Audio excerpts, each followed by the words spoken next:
আমরা যেন এই মেন্টালিটি রাখি যে আমরা ততক্ষণ থাকবো যতক্ষণ না আওয়ামী লীগের নিষিদ্ধের ঘোষণা আসছে।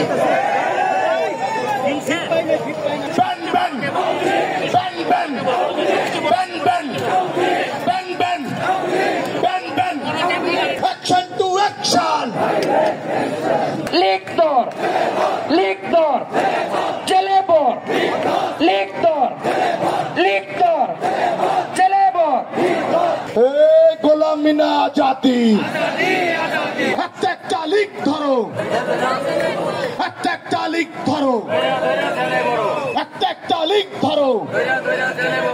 এই গণহত্যাকারী সংগঠনের সাথে কি কোনো আপোষ হবে? লিগ ধর, লিগ ধর, ছেলে ভর, লিগ ধর, লিগ ধর।